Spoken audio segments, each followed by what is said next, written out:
Lagos was alive, as always. The honking downfall and the shout of impatient traders and the sizzling aroma of suya mixed with the salty breeze from the Atlantic. It was in this city of endless possibilities and heartbreak that Amaka's world crumbled. She had been married to Henry for 5 years. At first, their love was intoxicating, midnight calls, weekend giveaway, and whispered dream of a future together. He had been everything she ever wanted, attentive, caring, and passionate. So when he proposed to her at the Lekki Conservation Center, she felt like the luckiest woman alive. He had promised her everything and forever and ever, but forever had turned out much shorter than she had expected. Things changed after she gave birth to their first son. Pregnancy had left its mark.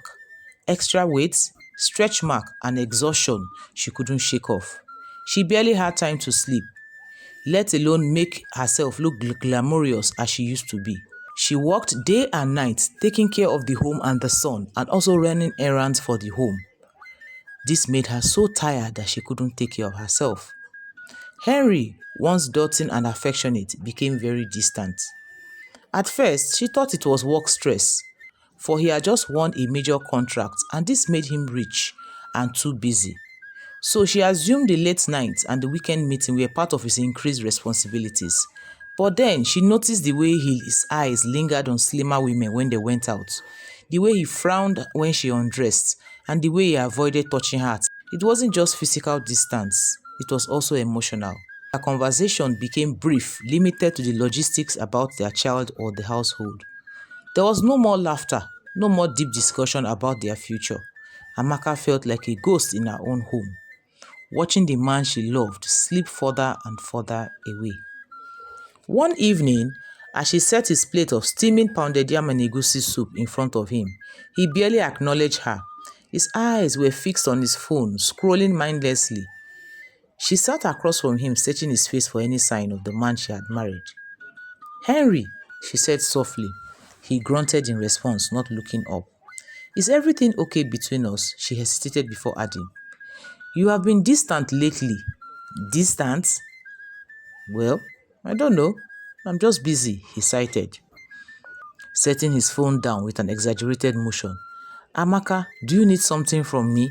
Or you want to go and lose that weight of yours? Look at you, looking like a fat pig." The words hit her like a slap. She blinked, unsure of if she heard him correctly. "What? What? Henry, what did you just say to me now?" "Yes, you have let yourself go," he continued, as if he was discussing something as trivial as weather. "I warned you about this. Other women also have babies. And look at you, you just let yourself go. Eh? Look at other women.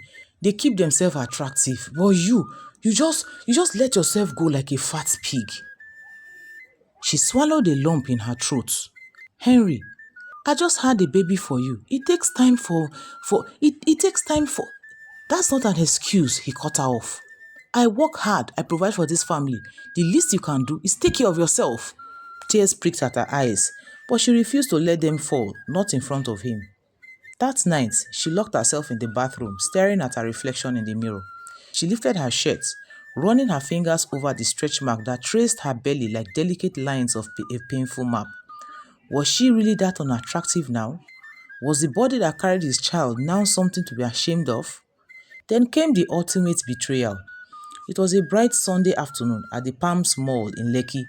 Amaka had begged Henry to go out as a family. She thought maybe if they had a good time together, things would get better. Maybe he would remember how much they loved each other. He had reluctantly agreed, though his enthusiasm was nowhere to be found. They walked through the mall in silence, while their child giggled, oblivious of the tension between his parents. After lunch at the restaurant, Amaka excused herself to take her son to the restroom. When she returned, she stopped dead in her track. Henry stood near the entrance of the restaurant, his arms wrapped around a slim, light-skinned woman in tight dress. She was laughing, a perfectly manicured nail resting on his chest. Before Amaka could react, he leaned in and kissed the woman passionately, right there in front of everyone. A sharp pain stabbed Amaka's chest. Her world spun. She could hear whispers, see eyes darting between her and her husband. Henry! She gasps, her voice barely above a whisper. He pulled away, barely looking guilty. Oh, you are back? He said casually, as if she was just a mere stranger interrupting him. Her heart pounded. Who, who is she? The woman chuckled, flipping her Brazilian hair. My name is Cynthia, and from what I understand, your husband has moved on. Henry didn't deny it either. Instead, he looked at Amaka. Let's not make a scene here, please. Tears stung in her eyes. Henry, how could you do this to me? How could you do this to us? He shrugged. What do you mean, how could I do this to us? You let yourself go, and I warned you. I need a woman who can take care of herself, not someone who looks like a fat pig. Henry, how dare you call me a fat pig? She whispered, her voice still filled with pain. She looked at Henry, watching his face for a sign of remorse, but there was none. Amaka, Henry said coldly, don't bother looking for me again. I'm done with you. Then, as if she was invincible, he grabbed Cynthia's by the waist and walked out of the mall, leaving Amaka and her child there. She was humiliated, broken, and drowning in shame. Her world had shattered. Then he turned around and said, I will send some money to you to take care of yourself for just 3 months, and that's it, he continued. Also, my lawyer will be bringing divorce paper. Sign them. Do you hear me? Sign them. Tears welled up in Amaka's eyes. Then she said, Henry, I agreed you don't love me, but what about our child together? Then he sputtered out, you will figure it out, Amaka. Just because I got rich does not mean I will spend it on a fat pig like you. Amaka's heart broke into a million pieces.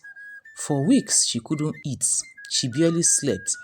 She locked herself indoors, replaying the moment over and over. The whispers, the laughter, and the pitying stares. She knew Lagos loved the scandal, and hers had become one. Then one morning, something snapped inside her. She looked at herself in the mirror. The woman staring back was not the same Amaka that she used to be. She had been reduced to a shadow of herself, discarded like she was nothing. But she knew she was something. She was a strong woman, and she also had her son to take care of.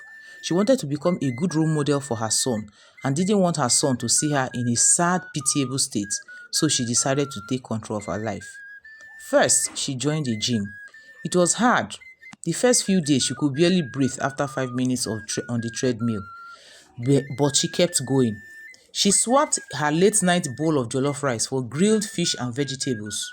For snacks, she took cucumber and some granules. She learned about portion control. She ran in the morning, lifted weights in the evening, and then months passed. The fat began to melt away gradually. Her curves became refined. Her skin glowed and her confidence soared. She no longer cried at night. She no longer sought validation from a man who had discarded her. She had become a new woman. Then one day, after dropping off her son at school and preparing to go to the gym, just by her car, a man walked past and then suddenly stopped, staring at her with a look of recognition. Excuse me, ma'am. Are you Amaka? Still in shock, Amaka turned to the stranger. She studied his face and then her eyes widened. Oh my God! Femi! Femi, is that you? Amaka! Amaka, is that you? Femi, her childhood neighbor, the boy she had gone to school with, the one she hadn't seen in years. But the man standing in front of her was no longer the boy she remembered. He was looking powerful, wealthy, and commanding. Longest time, Amaka, Femi said with a warm smile. I have missed you. Where have you been? And then she said, Femi, long time, good to see you. Where have you been? Where have you been? Then Femi hugged her.